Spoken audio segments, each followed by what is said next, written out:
in what world can I give you a copy of my data, and whatever you do with it, I give a damn about as far as destruction. You get what I'm saying?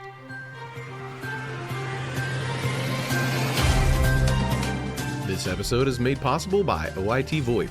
Find your best-in-class revenue generation for MSPs all over the world. Learn more via the link in the show notes.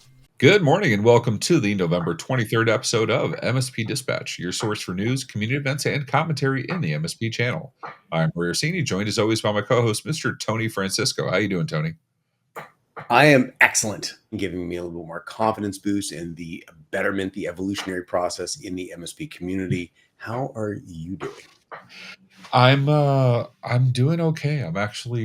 I'm sitting here checking myself out, totally not ignoring you. And for those of you who take 6 months to grow what it looks like a peach fuzz version of what Ray has, feel free to comment to me saying you feel my pain. It's never going to grow out like that. It looks like a forest with like blithe patches. It's not even symmetrical. But you know what never makes you feel patchy? The news. Wait, that made sense somehow, right? Something with patching? I don't know. I was just going to say, you played that. There's a lot of like double entendres in there. Let's get into it.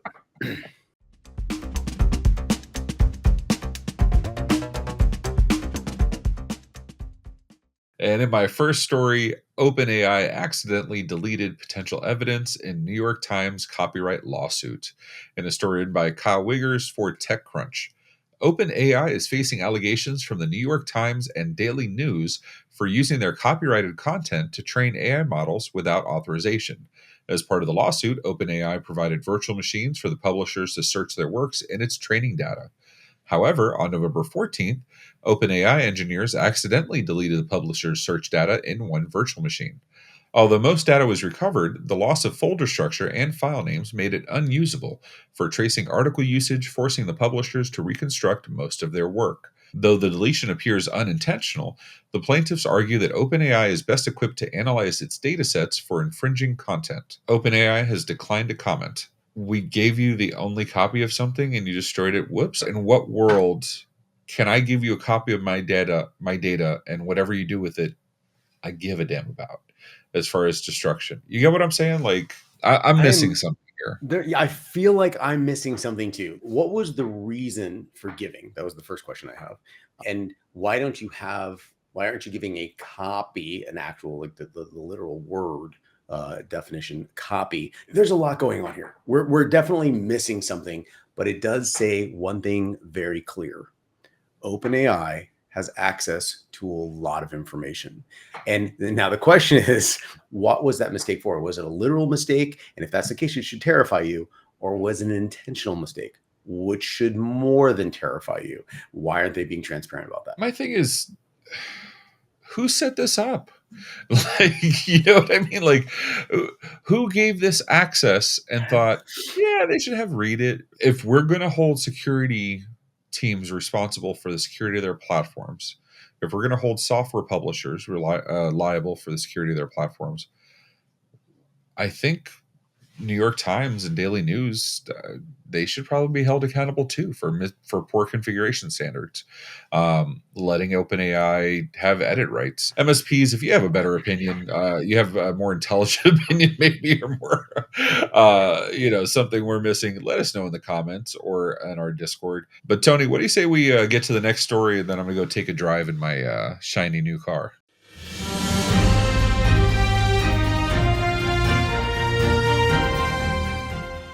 Before you get into that car, Ray, got a little story for you. Alleged Ford breach encompasses auto dealer information. A story from darkreading.com. The last story was on November 14th. This is November 17th. On November 17th, hackers known as Intel Broker and Energy Weapon User claimed to have breached Ford customer records, starting their success on breach forums. They asserted that they had stolen 44,000 records containing names, physical addresses, and acquisition details. However, the data sample revealed that it only had included the physical address of the car dealers, which are likely public and not sensitive. Ford investigation found no breach of its systems or compromised user data, and the information came from a third-party supplier. Despite Intel Broker's history of exaggerated claims, experts advise caution, as stolen data could still be used for targeted phishing attacks, even if it is initially seeming harmless.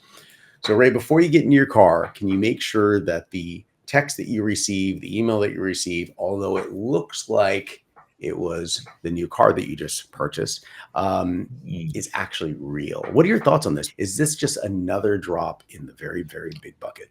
I'm going to piss off a few vendors here. Dark web monitoring is absolute BS, in my opinion. And this is a perfect example of it.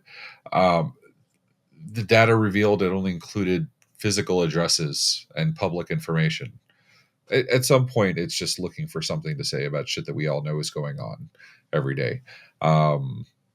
Good to know what's going on, but I'm glad this stuff like IntelliBroker's history of exaggerated claims, I'm glad that's getting called out, as opposed to just saying bad guys have our data and the sky is falling. Tony, am I too much of a curmudgeon here? Am I missing something? I think you're right on. However, if you don't already have your Experian, all of your credit bureaus locked, you are in for a world of hurt at some point. The point I'm trying to make is that please don't get scammed. It's the last thing you need. And we're trying to keep you as safe as possible here. But, you also stay informed. Community events. What community events do we have coming up, Tony? We have a few.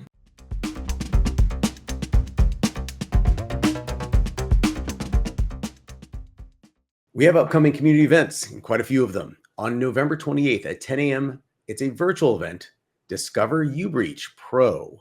Enhance your MSP offering with advanced, not just basic, advanced dark web monitoring presented by USecure. On December 3rd through December 5th, an in-person event, GrowCon 24, presented by Marketopia in St. Petersburg, Florida. On December 10th, an in-person event, MSP Growth Day, presented by Technology Marketing Toolkit in La Jolla, California. And December 11th, in-person event, MSP M&A Growth Show, presented by Channel Program in Dallas, Texas. So, Ray, in wrapping this up, we have a ton of information that we're educating, exposing our MSP audience. We have a list of in-person and virtual events that they can attend and share this information. And while they're not doing either or possibly doing both, we have a Discord server that they can go right here. Ready? There it is.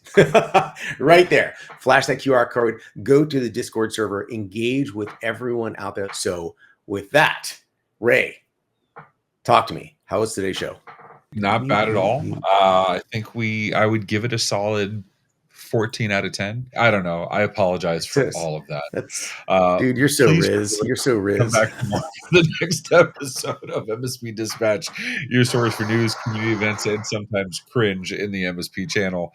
Until next time, ladies and gentlemen, take care of yourselves and each other. Be safe, everyone. If you found this episode eye-opening, catch more MSP Dispatch at 10 a.m. throughout the week. Share your thoughts below, and don't forget to like and subscribe.